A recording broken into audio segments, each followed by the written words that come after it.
Welcome and thank you for attending today's ERP briefing, otherwise known as Enterprise Resource Planning, and we'll get into a bit more of what that means in a few minutes. Just in terms of introductions, my name's Catherine. I'm the Project Officer for the ERP. I handle the change management component of it, and I'll just... Hi, I'm 𝗘𝗁𝗂𝘀𝘆. I'm the Business Analyst and I'm responsible for overall project management. Beautiful. So this is where it gets tricky. Is it working? Yeah. Oh, James, can you click next on the slide so the keyboard starts working? Yeah, I am. Do we start? Alrighty. Beautiful. So the community has helped us see opportunities to record the way that, helped us see there's opportunities in how we record information and respond to requests. We're excited to share that we're taking a big step forward by implementing a new enterprise resource planning system. This will help us streamline our processes, improve response times, and ultimately provide a better experience for the community. So what that means is the Shire's current core business system no longer effectively supports business operations, and given the age of the system, will not be supported by the current ERP vendor in the future. Due to this, there's a need to replace it with a new system that can better support the Shire's internal operational needs whilst improving our service delivery to the community. This is the ERP project.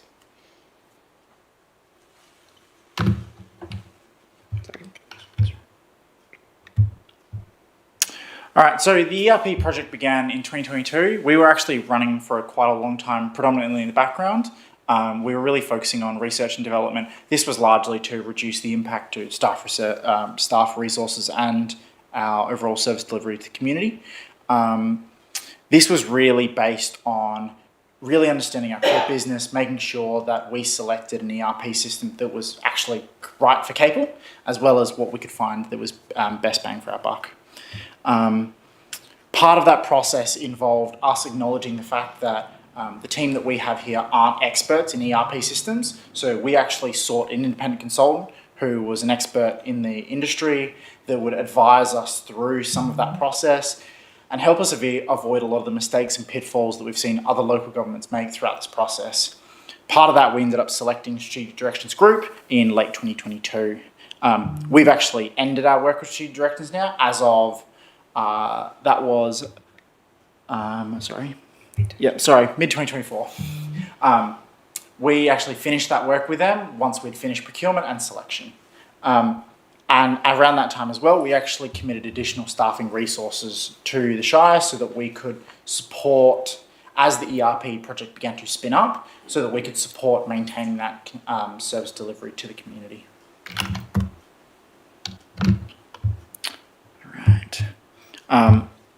We published a request for tender in July 2024 for the replacement of our current solution. We got 8 submissions. Part of that evaluation process was nominating an evaluation panel from across the business to represent functions and outputs of an ERP system so that we could perform an initial assessment. From that, we then progressed to a shortlist where we actually invited the vendors to come on site and demonstrate their solution in detail to the Shire so we could understand really what we were getting. By December 2024, we deemed that Datacom Solutions, with their solution 𝗤𝗏𝗏𝗏𝗏, should be recommended for the award of the tender. Part of that, there's actually a lot of other councils in the southwest that are also on their own ERP journey that have also selected 𝗤𝗏𝗏𝗏𝗏s as well. This includes Shire of 𝗤𝗏𝗏𝗏𝗏, Harvey, 𝗤𝗏𝗏𝗏𝗏𝗏, and the City of Albany, just in the southwest alone. Beautiful. Moving along. As shown on this infographic roadmap, this has been a long ongoing project with lots happening even if you haven't seen it. The Shire's approach to this project was considered and allowed for the journey to be indirect but thorough. It was important to the Shire that the time was taken to perform a thorough analysis prior to procurement. We needed to ensure that we procured the ERP package that suited our core business and what makes the Shire unique. The internal process mapping indicated on marker 2 and the vendor demo and testing, which Caleb just mentioned, on marker 6 was to inform this. What this roadmap highlights most importantly is we are approximately 50% of the way through the project as planned.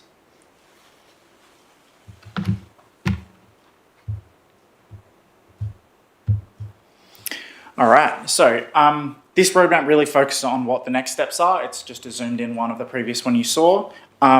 there's a lot of work involved with moving the platform that supports your entire business to another provider.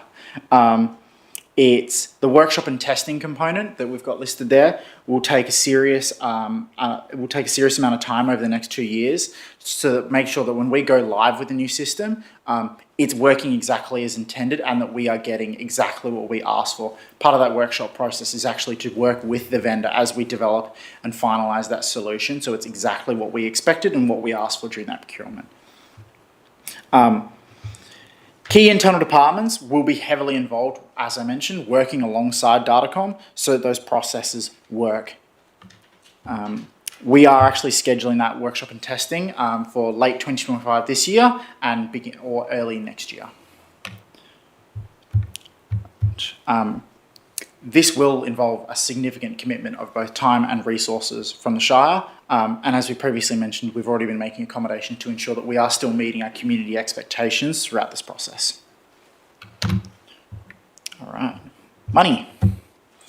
So, project costs associated with the ERP were included in the long-term financial plan. It does end up being a sum of $4.5 million. The expected spend hasn't changed. You might notice there, 24-25, there was $1.5 million committed, a large amount of which was carried over. We've essentially pushed the project forward in time 1 year. This is because the vendors needed additional time during that procurement phase for us to effectively select which one we were choosing. And as a result of that, when we'd committed the time in the LTFP, we hadn't accommodated for just how long the vendors were going to take and needed to present those solutions effectively. So the spend hasn't changed at all, but it's basically been slid forward 1 year. And that will not affect the go live date that I'm about to tell you. The amount of money is significant, but it really does just go to show the commitment that the Shire and the Council have to this project and ensuring that we're delivering what the Shire needs and the community needs as a whole. All right, what's the plan moving forward? So the ERP will have a go live date during the 2027-28 financial year. We're really trying to maintain a focus of ensuring that the organisation has the capacity to complete the ERP while minimising our disruption to business as usual. We want to make sure that we are keeping the lights on operationally. Beautiful. It's been heavily mentioned throughout this presentation, but the Shire deeply values the significant amount of money and resources that's been dedicated to this project. We are fully committed to its successful completion while upholding our responsibility to deliver community standards. So, and I suppose just further to that, this is more of an introductory to the community around this project. There will be more community information sessions moving forward. And that's really just based around the fact that we are still going through the early phases of the project with the vendor after we were post-procurement. As soon as we have a viable product that we can show and we can demonstrate, we are planning on doing community workshops as well as focus groups with the community to ensure that it's meeting your expectations. Cool. Questions and discussions?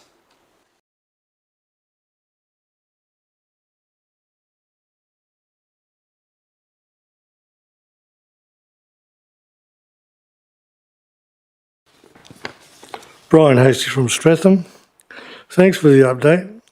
I'm keen to understand how the ERP project will improve services for both staff and the community. Question 1, has the ERP project stayed within its original budget, and how is the Shire ensuring it delivers tangible efficiency or service improvements for ratepayers? All right, so I'll answer the first one, which is the spend. As I mentioned in the previous one, the spend hasn't changed. So the money that we committed to the LTFP, still 100% within that budget that we outlined. Regarding the how is this going to tangible things, I mean, there's a large thing across the board that probably the community won't necessarily see, but will see the effects of. So a lot of processes that internally that staff have to manage right now are far more difficult or challenging than they should be due to having to run those processes with a system that was created in the 80s. Unfortunately, technology has moved on. But from what the community will literally be able to see, there's a lot of things available that other shires can do that the Shire simply isn't capable. So this comes down to things like planning and development forms, being able to submit that through your website. and being able to submit digital forms rather than having to email an admin officer for them to then process that for you. One, that admin officer having to process that for you takes time, an unnecessary amount of time, when realistically there's nothing stopping modern technology allowing you to submit something like that through the website, as well as a variety of other things. The customer relationship management software that we have here as part of the ERP just isn't capable to keep up with what a lot of people are expecting, both in terms of functionality and speed. A lot of our service workers who have to work out in the community, rangers are a great example, actually can't use a lot of the functionality of the ERP when they're out on the job. They actually have to go and do their job, take all their notes, come back at the end of the day or the day after, and then process everything. The whole point of an ERP is that the rangers should be out in the community where they should be, and being able to do all of their job there. They just can't do that right now. And that's just a couple of examples. All right. My next question is, and I think you probably already answered it, I'm not too sure. Once the ERP is operational, how will it improve transparency and access to services for the community? So there's probably a number of things there, depending on what you want me to focus on. So if you want me to focus on transparency first, one of the parts of the new ERP process is a new record-keeping system.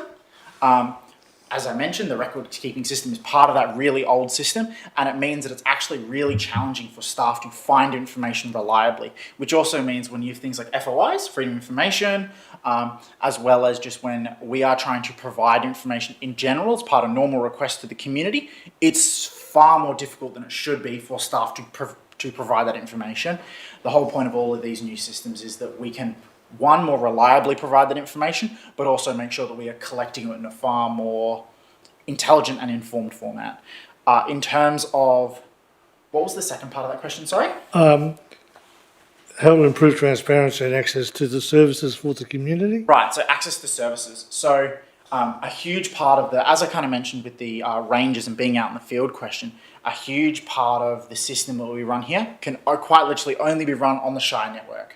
The whole point of this new system is basically it's more connected to a website you would more think in a traditional capacity, which means that as a community member, you don't need to email someone. If you still can, there's nothing stopping you, but it's all about trying to provide more ways of people processing things. If you want to pay your rates online through a different format rather than doing like the rates that we provide now, it's about providing those alternative methods for people that, maybe want to do things through the website. Maybe they don't want to have to call the Shire office when they have something and want to have their question answered and submitted, and when they want to process like a customer request, say, hey, a tree's fallen down, rather than having to call up the Shire or send an email or doing whatever, actually putting that through the website, but in a far more effective manner than what we can provide currently. Okay. And further to that, if someone, for example, late at night has an idea of, I'd be kind of interested in, say, I don't know, an at-home food business. Oh, I'm going to have to wait until tomorrow between this hour to call because, I've got a job or whatnot.